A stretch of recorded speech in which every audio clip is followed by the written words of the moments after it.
میں اکثر جلسوں میں جاتا ہوں، مجھے کہتے ہیں مولوی صاحب ماں کی شان بیان کرو، میں کوئی نہیں کرتا۔ لوگ کہتے ہیں ابے کی شان بیان کرو، میں کوئی نہیں کرتا۔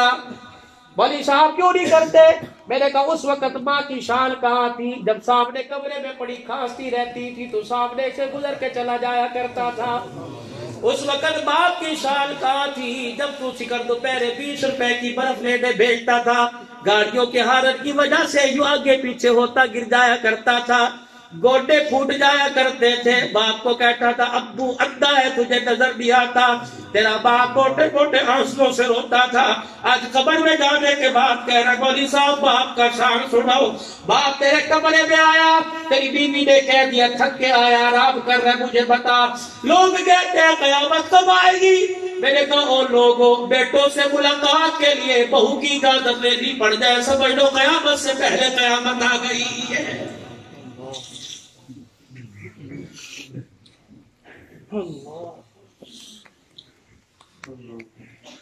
خدا کے واسطے تمہارے ماں باپ کا ارمان یہ کہ میں اپنے بچے کے ماتھے پہ سہرے کے پھول دیکھوں، اور تم کہتے ہو جب تک علیحدہ گھر نہیں بناؤں گا شادی نہیں کروں گا۔ خدا کے واسطے اتنا ظالم تو تجھے کس نے بنایا؟ باپ کا انتقال ہوا، کہتے ہو ساری برادری بیٹھی ہے جی ہمارے فیصلے کر کے چلے جاؤ۔ یہ نہ ہو اللہ اکبر لڑائی ہو، بکھو بک ہو جائے، کونے کے اندر ماں بیٹھی رو رہی ہے، کہنے لگی اے ظالمو، ابھی تو میرے تمہارے باپ کا کفن بھی میلا نہیں ہوا، ابھی تو میری عدت کے دن پورے نہیں ہوئے، تم گھر کے بٹوارے میں لگ گئے۔ 4 بیٹے کھڑے ہوئے، ایک بیٹا کہنے لگا ابا مکان کہہ کے گیا کہ تجھے دوں گا، دوسرا کہنے لگا ذمہ داروں میرے ذمہ لگا کے گیا، تیسرا کہنے لگا جو باہر گاڑی کھڑی ابو نے کہا تھا تیری ہے۔ 4 بیٹوں نے کہا گاڑی میری، مکان میرا، ذمہ دارہ میرا، پیسہ میرا۔ ماں کمرے میں رونے لگ گئی، اماں تو کیوں رو رہی ہے؟ کہنے لگی شرم نہیں آتی، تو کہہ رہا مکان مجھے دے گیا، تو کہہ رہا دکان مجھے دے گیا، تو کہہ رہا پیسہ مجھے دے گیا۔ 4 بچوں میں سے کسی نے یہ بھی کہا باپ مرتا ہوا ماں میری جھولی میں ڈال کے چلا گیا تھا۔ اب کہتے ہو ماں ٹھنڈیاں چھاواں، جب ماں کا جنازہ اٹھنا تھا اوہو کے بھر بھر کے رونے والوں، تم نے ماں کے جنازے کی چرپائی پر تم نے لکھا دیکھا ہی نہیں، ماں چرپائی پر کیا لکھ کے چلی گئی؟ مولوی صاحب کیا لکھ کے گئی؟ میں نے کہا اب نہیں تو دیکھ لینا، اللہ کرے سب کی ماں سلامت رہے۔ اگر کسی کی ماں چلی جائے تو چرپائی اٹھانے سے پہلے چرپائی کا ماتھا دیکھ لینا، ماں جاتے ہوئے اپنے آنسوؤں سے کچھ لکھ کے چلی گئی۔ وہ کیا لکھ کے چلی گئی؟ اور لوگوں خدا پاک کی قسم، وہ ماں لکھ کے گئی کہ چند بچوں کو پالا تھا ایک ماں نے جتل سے۔ جتل جانتے ہو نا، بڑے بڑے پاپڑ بیل کے، لوگوں کے برتن دھو دھو کے، گندم صاف کر کے، لوگوں کے بیڑے صاف کر کے، چند بچوں کو پالا تھا ایک ماں نے جتل سے، ممتا کا صلہ پھر بھی ضعیفی میں نہ پائی، ہر چیز تقسیم ہوئی باپ کے مرتے، ایک ماں تھی جو حصے میں کسی کے نہ آئی۔ او جانا جنازہ، او جنازہ جاؤ، اللہ اکبر، قبر پہ جا کے کبھی کبھی یاد کر لیا کرو، مرنے کے بعد ماں باپ کے 4 حق ہیں، زندوں کی نہیں، مرنے کے بعد اما ابا مر جائے 4 حق ماں باپ کے۔ پہلا حق ماں باپ مر جائے ان کا اچھے طریقے سے غسل کفن دفن کا انتظام کر۔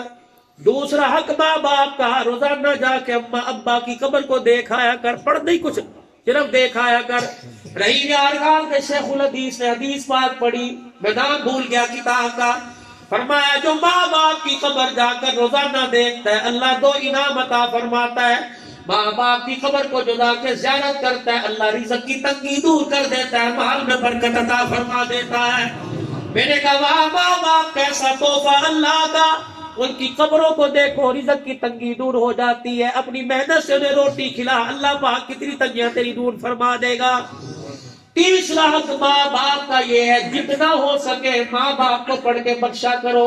چوتھا حق ماں باپ کا یہ امی فوت ہو گئی، خالہ چھوڑ گئی، باپو چھوڑ گئی، ابا فوت ہو گئے، تایا چاچا چھوڑ گیا، پھپھی چھوڑ گئی، فرمایا جیسے ماں باپ کی عزت کیا کرتا تھا ویسے ماں باپ کی بہن بھائیوں کی عزت کر، اللہ تیرے سے راضی ہو جائے گا۔ یہ بھی میرے نبی کی سیرت ہے، اسے کیوں آپس میں اس کا مذاکرہ کیوں نہیں کرتے؟ بس اب میں بات ختم کرتا ہوں، کافی دیر ہو گئی. وہ لوگوں سارا مجمع میرے ساتھ اللہ کے دربار میں مل کے کہہ دے یا اللہ میری توبہ، یا اللہ میری توبہ، یا اللہ میری توبہ.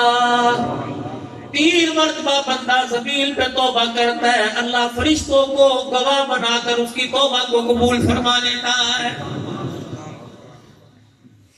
اگر آپ سے میں کچھ مانگوں آپ دو گے. 2 مدرسوں کی ذمہ داری میرے پر، لیکن چندہ میں تمہارے سے نہیں مانگتا.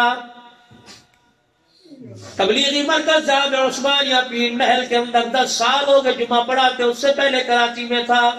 بڑی دور دور سے الحمدللہ دنیا جمعہ پڑھنے آتی ہے. 2 مدرسوں کی ذمہ داری، ایک حافظ آباد ایک پیر محل. چندہ نہیں مانگتا. آج میں تمہارے سے کچھ مانگنے آیا، پہلی مرتبہ آیا. میری جولی کو خالی نہ لٹانا، دو گے ایمانداری سے بتاؤ. میں تمہارے سے وہ نہیں مانگتا جو تمہارے میں دینے کی طاقت نہ ہو. پیسہ نہیں مانگوں گا، سونا چاندی نہیں مانگوں گا، کوئی رشتہ نہیں مانگتا. میں جولی پھیلا کے کہتا ہوں او لوگوں آج روزہ انور میں اپنے نبی کو راضی کر لو. نبی کو کیسے راضی کرنا ہے؟ آج چہرے پہ دایاں ہاتھ پھیر کے کہہ دو انشاءاللہ آج کے بعد سنت کٹے گی نہیں، سنت بچے گی. چھوٹی والے بڑی کا ارادہ کریں، جن کی ہے نہیں رکھنے کا ارادہ کریں. الحمدللہ میرا عقیدہ حضور کی حیات کا، میں کسی کے مسلک کو چھیڑنا نہیں چاہتا، میں اپنے مسلک پہ ڈٹا. میرے بڑوں نے فرمایا جو آدمی سنت کو زندہ کرنے کا ارادہ کرے، فرشتے اس کا نام اسی مجلس سے لے کر حضور کے روزہ انور میں جاتے ہیں اور جا کے کہتے ہیں کملی والے تیرے امتی نے داڑھی رکھنے کا ارادہ کیا. رحمت والا نبی یوں کر کے ہاتھ اٹھا لیتا ہے اور فرماتا ہے اس امتی کا نام کیا ہے؟ فرشتہ نام بتاتا جاتا ہے. رحمت والا نبی نام لے لے کر اس امتی کے لیے دعا کرنا شروع کر دیتا. ابھی کنیکشن مدینہ پاک سے روزہ انور سے مل گیا. مرضی اس کی یہاں سنائے یا اسے وہاں سنائے، لیکن پیغام ضرور جا رہا ہے. کون چاہتا ہے حضور میرے لیے ابھی دعا کر دیں؟ تو سچے دل سے کہو، داڑھی چہرے پہ کون سجائے گا؟ انشاءاللہ. اسی سال حج کرنے جاؤ، ماں باپ کے ساتھ جاؤ، بیوی بچوں کے ساتھ جاؤ. رمضان میں اعتکاف مسجد نبوی میں کرو، حضور کے روزے پر جا کر سلام پڑھو. اگلی عید حضور علیہ السلام کے ساتھ مدینے پاک میں کرو. کون ہے اٹھ کے کھڑا ہو اور کہ انشاءاللہ داڑھی نہیں کٹاؤں گا؟ کھڑے ہو کے بیٹھ کے کوئی نہیں، مزہ نہیں، چس نہیں. کھڑے ہو کے کوئی انشاءاللہ داڑھی پوری سنت کے مطابق سجاؤں گا. چھوٹی چھوٹی والے بڑی کرنے کا ارادہ کریں، انشاءاللہ داڑھی سجاؤں گا، انشاءاللہ سجاؤں گا، انشاءاللہ سجاؤں گا. پکے اگلے سال آ کے دیکھوں گا زندگی رہی. بیٹھ جاؤ، اللہ برکت عطا فرمائے. جماعتیں آتی ہیں اللہ کے راستے میں نکلتے بھی ہو کہ نہیں؟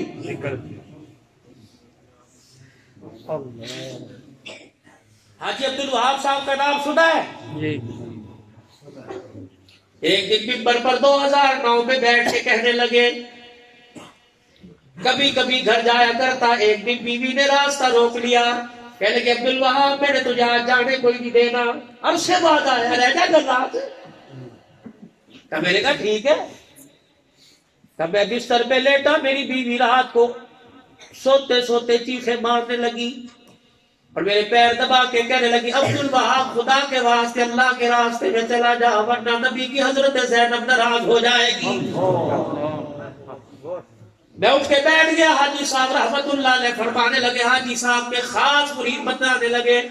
کہنے لگے میں اٹھ کے بیٹھ گیا. میں نے کہا بتا تو صحیح کیا بات ہے؟ کہا جی تجھے گھر میں سلا کے میں بستر پہ جا کے لیٹی، مجھے خواب میں حضرت زینب اماں کی زیارت ہوئی. اماں کہنے لگی اپنے شوہر کو اللہ کے راستے میں جانے سے روک رہی ہے، کیا تو نہیں چاہتی قیامت کے دن تیرا حشر ہمارے ساتھ ہو جائے؟ پھر حاجی صاحب نے سر نیچے کیا، یہاں سے آنسو نکلنے لگے. فرمایا مرنے کے 10 سال کے بعد میرے خواب میں آئی، حسین چمکتا چہرہ سامنے کھڑی تھی. میں نے کہا ادھر آ جا. کہنے لگی تو ادھر آ جا، یہاں مزے بڑے ہیں. میں نے کہا جنت مل گئی؟ کہا دیکھی کوئی نہیں. میں نے کہا جنت کی نعمتیں کا بھی میں نے کھائی کوئی نہیں. میں نے کہا کس بات میں مسکرا رہی ہے؟ کہنے لگا عبدالوہاب وہ رات یاد کر جب میں نے تجھے ہاتھ جوڑ کے اللہ کے راستے میں بھیجا تھا. اللہ کو یہ ادا اتنی پسند آئی، اس اللہ کو یہ ادا اتنی پسند آئی، 10 سال بڑے ہوئے ہو گئے، ابھی فرشتوں کا مسافہ ہی ختم نہیں ہوا۔ اب بتاؤ اللہ کے راستے میں کون کون نکلے گا 3 دن؟ اللہ کے راستے میں کون اٹھ کے کھڑے ہو کے اٹھ کے اللہ کے راستے میں 3 دن کون لگائے گا؟ ذمہ داری سے الحمدللہ۔ یہ نہیں کہ فرصت میں کام کاج کو چھوڑ کے قربانی کون دے گا؟ صبح سے کون نکلے گا انشاءاللہ؟ صبح سے یا جمعرات سے انشاءاللہ کون وقت لگائے گا؟ 1-2 دن میں تیاری کر کے سچے سچے دل سے۔ اللہ جزائے خیر عطا فرمائے۔ یا اللہ تیری توفیق سے یہاں تک لانا میرا کام تھا، اللہ ہدایت کے جام پہ لا دینا تیرا کام ہے۔ وآخر دعوانا الحمدللہ۔